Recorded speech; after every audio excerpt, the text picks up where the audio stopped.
അസ്സലാമു അലൈക്കും വറഹ്മത്തുള്ളാഹി വബറകാതുഹു. അൽഹംദുലില്ലാഹി റബ്ബിൽ ആലമീൻ. അസ്സലാത്തു വസ്സലാമു അലാ അഷ്റഫിൽ മുർസലീൻ വഅലാ ആലിഹി വസ്വഹ്ബിഹി അജ്മഈൻ. അമ്മാ ബഅദ്. റിഹ്ലത്തും മഅൽ ഖുർആൻ എന്ന പരിശുദ്ധ ഖുർആൻ പഠന പരമ്പരയിലെ പുതിയ പ്രോഗ്രാമിലേക്ക് എല്ലാവർക്കും സ്വാഗതം.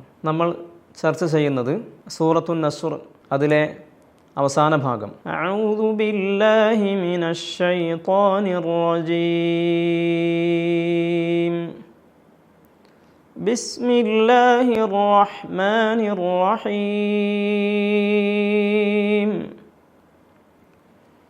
ഇദാ ജാഅ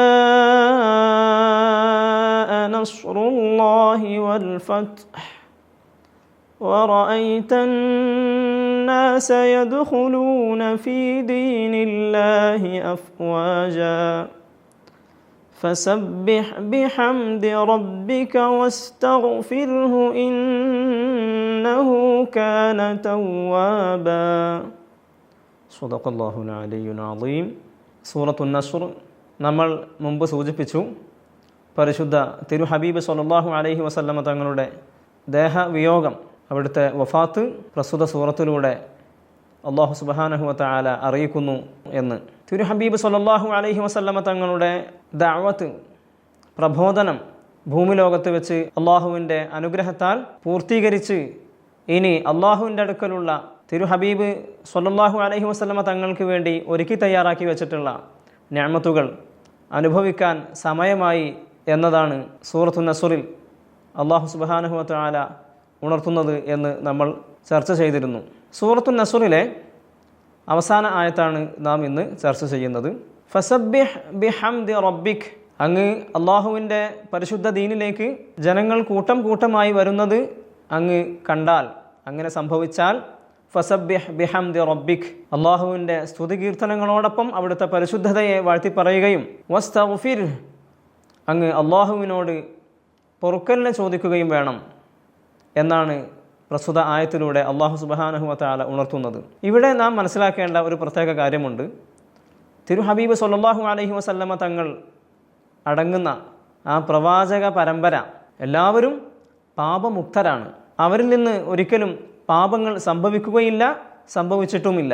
എന്നാൽ അല്ലാഹു സുബ്ഹാനഹു വതആല ഈ പ്രസ്തുത സൂറത്തിലൂടെ കൽപ്പിക്കുന്നത്, അവിടെ നാം മനസ്സിലാക്കേണ്ടത്, റസൂലുള്ളാഹി സ്വല്ലല്ലാഹു അലൈഹി വസല്ലമ തങ്ങൾ അവിടത്തേക്ക് അള്ളാഹുവിൻ്റെ അടുക്കലിൽ നിന്നും ലഭിച്ച മുഴുവൻ നിഅമത്തുകൾക്കും ശുക്ർ എന്നോണമാണ് ഈ ഇസ്തിഗ്ഫാർ, പാപമോചനം ചെയ്യണം എന്ന് പറഞ്ഞത്. മാത്രമല്ല തൻ്റെ ഉമ്മത്തിന് അതൊരു മാതൃകയും കൂടിയാണ്. അപ്പോൾ റസൂലുള്ളാഹി സ്വല്ലല്ലാഹു അലൈഹി വസല്ലമ തങ്ങൾ ഇസ്തിഗ്ഫാറും തസ്ബീഹും ചെയ്യണം എന്നാണ് പ്രസ്തുത ആയത്തിൽ അല്ലാഹു സുബ്ഹാനഹു വതആല ഉണർത്തുന്നത്. ഹദീസുകളിൽ നിരവധി സന്ദർഭങ്ങളിൽ കാണാൻ സാധിക്കും, തിരു ഹബീബ് സ്വല്ലല്ലാഹു അലൈഹി വസല്ലമ തങ്ങൾ അവിടുത്തെ വഫാത്തിൻ്റെ സന്ദർഭത്തിൽ സുബ്ഹാനല്ലാഹി വബിഹംദിഹി വഅസ്തഗ്ഫിറുല്ലാഹ വഅതൂബു ഇലൈഹി എന്നിങ്ങനെ ഇസ്തിഗ്ഫാറിനെ ഒരുപാട് അധികരിപ്പിച്ചിരുന്നു എന്ന് പല ഹദീസുകളിലും കാണാൻ സാധിക്കും.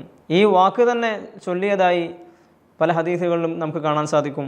അതുപോലെ ഇസ്തിഗ്ഫാർ, പാപമോചനത്തെ തേടുന്ന ആ പരിശുദ്ധ വാക്കുകൾ പല വിധേനയും റസൂലുള്ളാഹി സ്വല്ലല്ലാഹു അലൈഹി വസല്ലമ തങ്ങൾ ഓരോ ദിവസവും പല രൂപത്തിൽ അങ്ങനെ ഇസ്തിഗ്ഫാർ ചൊല്ലുന്നതായി ഹദീസുകളിൽ നമുക്ക് കാണാൻ സാധിക്കും. അല്ലാഹു സുബ്ഹാനഹു വതആല അവിടത്തേക്ക് നൽകിയിട്ടുള്ള എല്ലാ നിഅമത്തുകൾക്കും ശുക്റാണ്, മാതൃകയാണ് റസൂലുള്ളാഹി സ്വല്ലല്ലാഹു അലൈഹി വസല്ലമ തങ്ങളുടെ ആ ഇസ്തിഗ്ഫാറും തസ്ബീഹും എന്ന് നാം പ്രത്യേകം മനസ്സിലാക്കേണ്ടതുണ്ട്. ഇന്നഹു കാന തവ്വാബ, നിശ്ചയം അല്ലാഹു സുബ്ഹാനഹു വതആല പശ്ചാത്താപത്തെ അധികമായി സ്വീകരിക്കുന്നവനാണ്. ആര്? പാപങ്ങൾ ചെയ്ത മനുഷ്യർ. അവർ പാപത്തിൽ നിന്നും മോചനം നേടുന്നത് മാത്രമല്ല, ഏതൊരു മനുഷ്യനും അവൻ മനുഷ്യനാണ് എന്ന ഭാഗത്തിലൂടെ അവൻ തെറ്റിലേക്ക് വഴുതി വീഴുക സ്വാഭാവികമാണ്. അങ്ങനെ സംഭവിക്കുന്ന എല്ലാ തെറ്റുകൾക്കും അള്ളാഹുവിൻ്റെ അടുക്കൽ പാപമോചനമുണ്ട്. അള്ളാഹുവിനോട് പശ്ചാത്താപ മനസ്സുമായി നാം അള്ളാഹുവിനെ സമീപിക്കുക, അള്ളാഹുവിനോട് പൊറുക്കലിനെ ചോദിക്കുകയും അള്ളാഹു സുബ്ഹാനഹു വതആല അത്തരക്കാർക്ക് പാപമോചനം നൽകുന്നവനാണ്, പാപമോചനത്തെ അധികമായി സ്വീകരിക്കുന്നവനുമാണ്. സൂറത്തുൻ നസ്ർ, സൂറത്തുൽ കാഫിറൂൻ, ഈ രണ്ട് സൂറത്തുകളെ സംബന്ധിച്ചും റസൂലുള്ളാഹി സ്വല്ലല്ലാഹു അലൈഹി വസല്ലം തങ്ങൾ പഠിപ്പിക്കുന്നതായി നമുക്ക് കാണാൻ സാധിക്കും. ഈ രണ്ട് സൂറത്തുകളും ഖുർആനിലെ 4ൽ 1 ഭാഗമാണ് എന്ന് കാണാൻ സാധിക്കും. നാം പ്രസ്തുത സൂറത്തുകളെ പാരായണം ചെയ്യുവാനും പ്രത്യേകം ശ്രദ്ധിക്കുക. പരിശുദ്ധ ഖുർആനിൽ പല സൂറത്തുകൾക്കും പല ശ്രേഷ്ഠതകളുമുണ്ട്. സൂറത്തു നസ്റിലെയും കാഫിറൂൻ സൂറത്തിൻ്റെയും ഒരു പ്രത്യേകതയാണ് 1/4 ഭാഗത്തോട് കിടപിടിക്കുക എന്നത്. അതുപോലെ സൂറത്തു നസ്ർ, ഈ സൂറത്തിന് ഒരു പ്രത്യേകത കൂടെയുണ്ട്. ഖുർആനിലെ മുഴുവൻ സൂറത്തുകളും വിവിധങ്ങളായ സന്ദർഭങ്ങളിൽ അവതരിച്ചതാണ്. ഇത് നമുക്കറിയാമല്ലോ. എന്നാൽ ചില സൂറത്തുകൾ മുഴുവനായും ഒറ്റ പ്രാവശ്യമായി അവതരിച്ച സൂറത്തുകളുണ്ട്. അവയിൽപ്പെട്ട ഏറ്റവും അവസാനമായി ഇറങ്ങിയ മുഴുവനായും അവതരിച്ച സൂറത്താണ് സൂറത്തു നസ്ർ. ഇനി നമുക്ക് സൂറത്തു നസ്റിലെ അവസാന ആയത്തിലെ തജ്വീദിൻ്റെ ഹുക്മുകളിലേക്കും അതോടൊപ്പം നാം പറഞ്ഞു വന്നിരുന്ന അക്ഷരങ്ങളുടെ സിഫത്തുകളിലേക്കും പ്രവേശിക്കാം. ബിസ്മില്ലാഹിർ റഹ്മാനിർ റഹീം. ബിസ്മില്ലാഹിർ റഹ്മാനിർ റഹീം. ഫസബ്ബിഹ് ബിഹംദി റബ്ബിക്. ഫസബ്ബിഹ്, ഫാഇൻ്റെ മഖ്റജ് മേലെ മുൻപല്ലിൻ്റെ താഴ്ഭാഗവും താഴെ ചുണ്ടിൻ്റെ പരന്ന ഭാഗവും. ഫ സബ്ബിഹ് സ ഫസബ്ബിഹ്. സീൻ ഉച്ചരിക്കേണ്ടത് നമുക്കെല്ലാവർക്കും അറിയാം. നാവിൻ്റെ തലയും താഴെയും മേലെയുമുള്ള മുൻപല്ലിൻ്റെ ഇടയും. സ സ ഫസബ്ബിഹ്. തൊട്ടടുത്ത് ശ്രദ്ധിക്കേണ്ട അക്ഷരം ഹ. സബ്ബിഹ്. ഹ ഉച്ചരിക്കുമ്പോൾ അധികമായി കട്ടി കൊടുത്തുകൊണ്ട് അതിൻ്റെ സിഫത്തിന് മാറ്റം വരുത്തരുത്. ഫസബ്ബിഹ് ബിഹംദി. ബിഹംദി റബ്ബിക്. ഇവിടെയും ബിഹംദി ബ കഴിഞ്ഞാൽ ഹ ആണുള്ളത്. ഹ ഉച്ചരിക്കുമ്പോൾ തൊണ്ടയുടെ മധ്യഭാഗത്തു നിന്നാണ് ഉച്ചരിക്കേണ്ടത്. ഹ അഹ് ഇങ്ങനെ പറഞ്ഞ് ശീലിക്കണം ഹ ഉച്ചരിക്കുമ്പോൾ. ബിഹംദി റബ്ബിക്. ഹംദി ഹംദി. മീമ് ഉച്ചരിക്കുകയും മീമിനെ മണിക്കേണ്ടതില്ല. തൊട്ടടുത്ത അക്ഷരം ദാലായതുകൊണ്ട്, സുക്കൂനായ മീമാണ് ഇവിടെ, മീമിന് ശേഷം ദാലായതുകൊണ്ട് മണിക്കേണ്ടതില്ല. എന്ന് വെച്ചാൽ ഇദ്ഹാർ.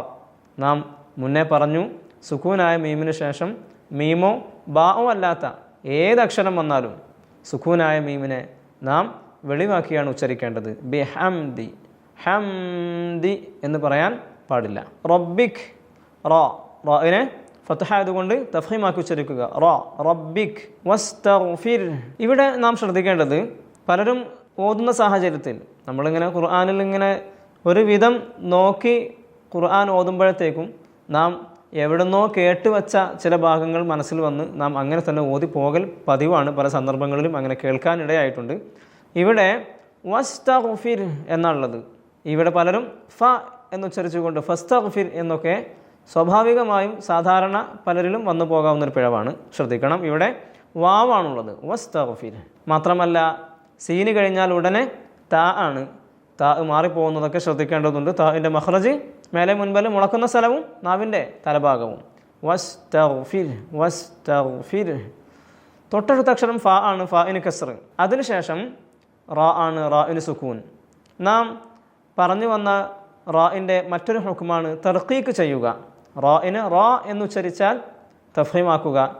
റാഇനെ രി ഇങ്ങനെ രായുടെ ശബ്ദത്തോട് സാദൃശ്യമായിട്ട് ഉച്ചരിച്ചാൽ തർക്കീക്കാക്കുക എന്ന് പറയും. വായിൽ നിന്നും നേരിയതായി ഉച്ചരിക്കുക, കനപ്പിച്ച് ഉച്ചരിക്കാത്ത രൂപത്തിൽ ഉച്ചരിക്കുന്ന ആ ശബ്ദം. വസ്തഗ്ഫിർ.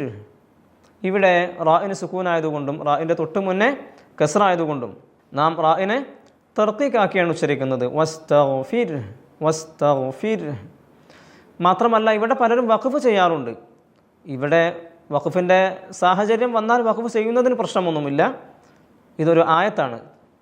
ഫസബ്ബിഹ് ബിഹംദി റബ്ബിക് മുതൽ സൂറത്തിൻ്റെ അവസാനം വരെ ഒറ്റ ആയത്താണ്. അവിടെ വഖഫ് ചെയ്യേണ്ടി വന്നാൽ വഖഫ് ചെയ്യുമ്പോൾ ശ്രദ്ധിക്കേണ്ടത്, അവിടെ ഒരു ഹാ ഉണ്ട്. ഈ ഹാ പലരും വഖഫ് ചെയ്യുന്ന സമയം നഷ്ടപ്പെട്ടു പോകൽ പതിവാണ്. നാം അവിടെ വഖഫ് ചെയ്യേണ്ടത് ഫസബ്ബിഹ് ബിഹംദി റബ്ബിക വസ്തഗ്ഫിർ. വസ്തഗ്ഫിർ. വസ്തഗ്ഫിർ. ഇങ്ങനെ ഹാഇൻ്റെ ഒരു പകുതി കേൾക്കണം. വസ്തഗ്ഫിർ ഹു എന്നാണ്. വഖഫ് ചെയ്യുമ്പോൾ ഹാഇന് സുക്കൂൻ. വസ്തഗ്ഫിർ. ഇങ്ങനെ പറഞ്ഞ് പ്രത്യേകം ശീലിക്കണം. നാവ് കൊണ്ട് പറഞ്ഞ് ശീലിക്കലാണ് ഖുർആൻ വളരെ സ്ഫുടമായി അതിനെ പാരായണം ചെയ്യാനുള്ള ഏറ്റവും വലിയൊരു മാർഗം. അത് പറഞ്ഞ് ശീലിക്കണം. ഓരോന്നും അങ്ങനെ തന്നെ പറഞ്ഞ് ശീലിച്ചാലേ അത് നമ്മുടെ പാരായണത്തിൽ കൊണ്ടുവരാൻ സാധിക്കുകയുള്ളൂ. പ്രത്യേകം ശ്രദ്ധിക്കുക. ചേർത്തി ഓതുമ്പോൾ സ്വാഭാവികമായും ഈ ഒരു ബുദ്ധിമുട്ട് വരുന്നില്ല. വസ്തഗ്ഫിർഹു ഇന്നഹു. ശ്രദ്ധിക്കേണ്ടതുണ്ട്, ഈ ഹാഇനെ പലരും നീട്ടി ഓതുന്നതും കേൾക്കാറുണ്ട്. ഇങ്ങനെ നീട്ടാതെയാണ് ഇവിടെ ഓതേണ്ടത്. ചില പ്രത്യേക സാഹചര്യങ്ങളൊക്കെ അതിനുണ്ട്. വസ്തഗ്ഫിർഹു ഇന്നഹു. വസ്തഗ്ഫിർഹു ഇന്നഹു വരാൻ പാടില്ല. വസ്തഗ്ഫിർഹു ഇന്നഹു. നമുക്കറിയാം ഷദ്ദുള്ള നൂന് എപ്പോഴും അണിക്കണം. ഇന്നഹു. ഇവിടെ ഹു എന്ന് നീട്ടണം. ഇന്നഹു കാന. അത് തൊട്ട് മുന്നേ നീട്ടാൻ പാടില്ല. ഇവിടെ നീട്ടിയാണ് ഓതേണ്ടത്. ഇന്നഹു കാന. ഒറ്റവാക്കിൽ പറഞ്ഞാൽ ഇങ്ങനെയുള്ള ഹാകൾക്ക് മുന്നിലോ പിന്നിലോ ആയി സുക്കൂനായ അക്ഷരം ഉണ്ടെങ്കിലാണ് നീട്ടാതിരിക്കുന്ന അവസ്ഥ. അതാണ് നാം ഒന്നാമത്തതിൽ നീട്ടാതിരുന്നത്. വസ്തഗ്ഫിർഹു ഇന്നഹു. ഇപ്പോൾ ഇവിടെ നാം നീട്ടിയിട്ടാണ് ഓതുന്നത്. ഇന്നഹു കാന. മുന്നിലും പിന്നിലും സുക്കൂനായ അക്ഷരം ഇല്ല. അപ്പോൾ നീട്ടൽ നിർബന്ധമാണ്. അതാണ് ഇവിടെ നാം നീട്ടാനുള്ള കാരണം. കാന തവ്വാബ. കാന തവ്വാബ. ഇവിടെ കാഫ് ഖാഫായി മാറുന്നത് പ്രത്യേകം ശ്രദ്ധിക്കുക. തവ്വാബ. വാവ് ഷദ്ദ് വരുന്ന സമയത്തും അതിൻ്റെ മഖ്റജ് മാറിപ്പോവാതിരിക്കാൻ പ്രത്യേകം ശ്രദ്ധിക്കേണ്ടതുണ്ട്. തവ്വാബ എന്നൊന്നും പറയരുത്.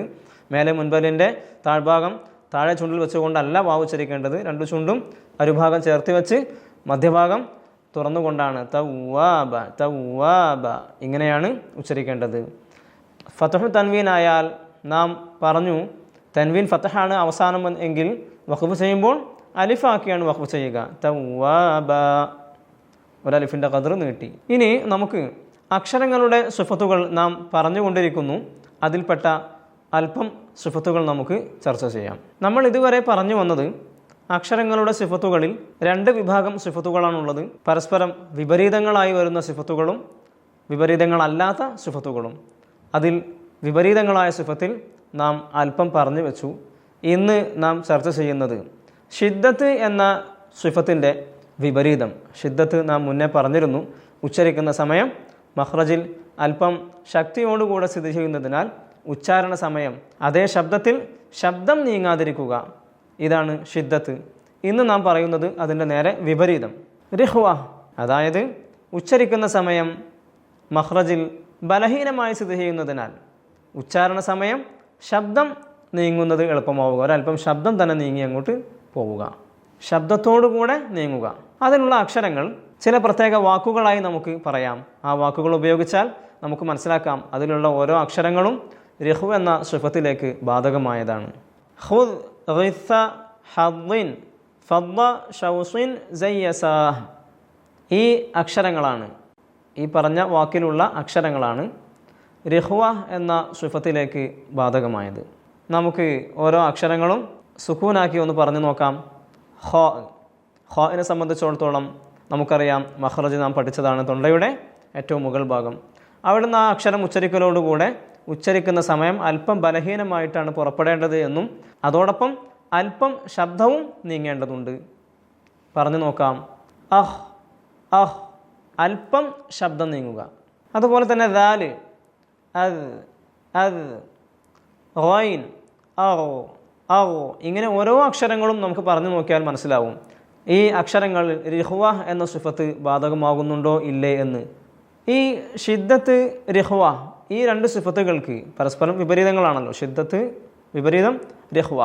ഈ സിഫത്തിന് മാത്രം ഒരു പ്രത്യേകതയുണ്ട്. വിപരീതവും അതോടൊപ്പം രണ്ടിൻ്റെയും മധ്യത്തിൽ നിൽക്കുന്ന ഒരു സിഫത്തും കൂടെ ഉണ്ട്. അപ്പോൾ ഷിദ്ദത്ത്, റിഹ്വ, വിപരീതം, അത് രണ്ടിൻ്റെയും മധ്യത്തിലായി വരുന്ന മറ്റൊരു സിഫത്ത് കൂടെയുണ്ട്. തവസ്സുത്ത് എന്നാണ് പറയുക. മധ്യത്തിൽ എന്ന് പറഞ്ഞപ്പോൾ തന്നെ നമുക്ക് മനസ്സിലാക്കാൻ സാധിക്കും ഷിദ്ദത്ത് എന്നതിൻ്റെയും റിഹ്വ എന്നതിൻ്റെയും രണ്ടും കൂടെ കൂടിയ ഒന്നാണ് തവസ്സുത്ത്.